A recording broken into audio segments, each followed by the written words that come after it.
علی ابن یقطین نے ہزاروں لوگوں کو قید سے بچایا، موت سے بچایا، ان کو ظلم سے بچایا، لیکن تھا بشر۔ ایک دفعہ صفوان ابھی بتایا نا کون تھا، صفوان گیا بغداد، اسے کام تھا، علی ابن یقطین کے پاس گیا، گھر میں گیا، لیکن تھکا ہوا تھا، مصروف تھا، کیا تھا، اس نے کہا میرے پاس ملنے کا وقت نہیں ہے۔ دوسرے دن گیا، تیسرے دن گیا، وہ نہیں مل سکا علی ابن یقطین سے، واپس چلا گیا کوفہ۔ بڑا ہو گیا، اب تو ہمیں نہیں ملتا۔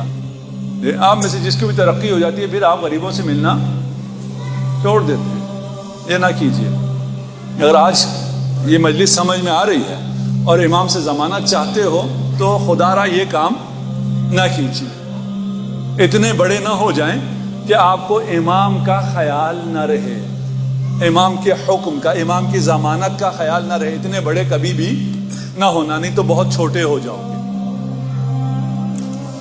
علی ابن یقطین سے ملاقات نہ ہو سکی، یہ بیچارہ واپس چلا گیا، قسمت نہیں تھی، کام نہیں ہوا، کوئی مسئلہ نہیں۔ علی ابن یقطین مدینہ جاتا ہے، بیت شرف میں دق الباب کرتا ہے، اور جب خادم آتا ہے اسے کہتا ہے کہ علی ابن یقطین ہوں، وزیر اعظم ہوں، امام سے ملاقات کی اجازت چاہتا ہوں۔ خادم نے کہا امام کے پاس تم سے ملنے کا وقت نہیں ہے۔ کہا تم نے بتایا ہے، میرا تعارف کرایا ہے، تم تو ابھی دروازے پہ آئے ہو۔ کہا تم نے یہاں دق الباب کیا؟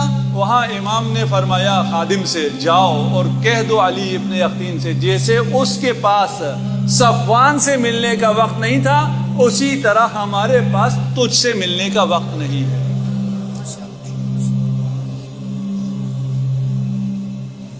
میں نہیں اٹھا سکتا، کال نہیں اٹھا سکتا، جتنے لوگ آتے ہیں سب سے میں نہیں مل سکتا، لیکن بہت سے کال اس لیے اٹھا لیتا ہوں کہیں ایسا نہ ہو کوئی ایسا کال کر رہا ہو جس نے امام سے فریاد کر رکھی اور امام ہم سے کہیں تمہارے پاس اگر میرے شیعہ کی کال اٹھانے کا وقت نہیں ہے، اس سے ملنے کا وقت نہیں ہے، تو میرے پاس بھی تمہارے لیے وقت نہیں ہے، پھر تو ہمارے پاس کچھ بھی نہیں رہا۔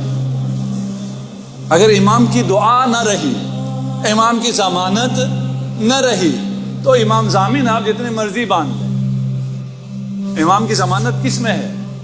مومنین کی مدد میں، اپنے بھائیوں کی کا خیال رکھنے میں ہے۔ علی ابن یقطین سمجھ گیا، سمجھدار تھا نا، فقیہ تھا، معمولی آدمی نہیں تھا۔ وہاں سے سیدھا گیا کوفہ، بھول گیا حکومت کو، حکومتی کاموں کو، سب کچھ ختم۔ ہم لوگ یہی کرتے ہیں نا، ہم بہت مصروف ہیں، بھئی کس چیز میں مصروف ہو؟ امام کی خوشنودی سے زیادہ کوئی کام ہے؟ تمام کاموں کو چھوڑ کر کوفہ پہنچتا ہے۔ صفوان جمال تھا، اونٹوں کا کاروبار کرتا تھا، اس کے صحن میں سبل بنا ہوا تھا، وہاں کھڑا ہوا، دروازے پہ کھڑا ہوا اور کہا مجھے صفوان سے کام ہے، صفوان کو یہاں بلاؤ۔ صفوان ڈر گیا، وزیر اعظم آیا ہے، پتہ نہیں مجھ سے کیا خطا ہو گئی ہے اور کیا توبیخ کرنا ہے۔ وہ ڈرتے ڈرتے بیچارہ آیا، جیسے ہی صفوان کو دیکھا علی ابن یقطین نے اپنے رخسار ان گوبروں پر رکھ دیے، زمین پر لیٹ گیا اور کہا صفوان اپنا پاؤں میرے رخسار پر رکھ کر مجھے معاف کرو، مجھ سے ایسی خطا ہو گئی ہے کہ عام معافی مجھے نہیں چاہیے۔ اس نے کہا میرے لیے یہ ممکن نہیں ہے، واسطہ ہے امام کاظم کی محبت کا، میرے رخسار پر قدم رکھو، پاؤں رکھو اور مجھے معاف کرو۔ صفوان نے معاف کیا، وہاں سے سیدھا دوبارہ مدینہ گیا۔ اب جب دق الباب کرنا چاہا بیت الشرف میں، امام نے خود دروازہ کھولا۔ علی ابن یقطین تجھے خوش آمدید کہتے ہیں، علی ابن یقطین تجھے 3 ضمانتیں پہلے دی تھی، تو زندان سے محفوظ رہے گا، تو فقر سے محفوظ رہے گا، تو تلوار سے محفوظ رہے گا۔ تو نے جو یہ کام کیا، ہماری خوشنودی کے لیے یہ تواضع کیا، تجھے 4تھی ضمانت دیتا ہوں، تو آتش جہنم سے محفوظ رہے گا۔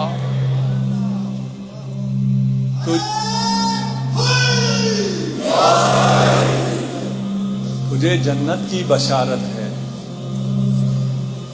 چاہیے یہ بشارت؟ ہمیں بھی چاہیے نہیں چاہیے؟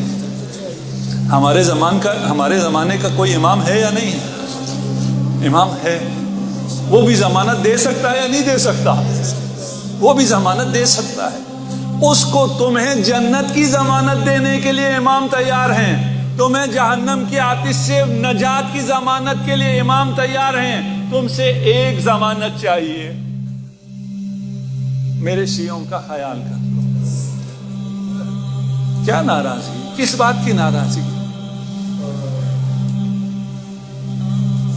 اگر کوئی شیعہ آتا ہے، اول تو تم اپنی انا کو، اپنے گریڈ کو، اپنے سٹیٹس کو اگر علی ابن یقطین کی طرح چھوڑ سکتے ہو؟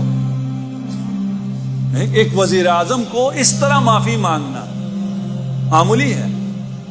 آپ کو چند گریڈ مل جائیں تو کتنا سریہ آ جاتا ہے گردن میں۔ لیکن مسئلہ کیا ہے؟ مسئلہ نجات کا ہے، امام کی ضمانت کا ہے، امام کی خوشنودی کا ہے۔ یہ جو خود میرے پاس معافی مانگنے آیا ہے میں معاف نہیں کر رہا، کیوں معاف نہیں کر رہا؟ اس نے میرے ساتھ فلاں مسئلہ کیا، اس نے مجھے شادی میں نہیں بلایا، اس نے فلاں کیا کیا، اس نے ووٹ نہیں دیا، بس یہی معافی کیوں چاہیے؟ کیوں دو معافی؟ اس لیے کہ اس محبت کو دیکھو جو اس کے دل میں ہے، اسے معاف کرتے ہوئے کہو اس کے دل میں جو امام زمان کی محبت ہے، اس محبت میں نے اسے معاف کر دیا۔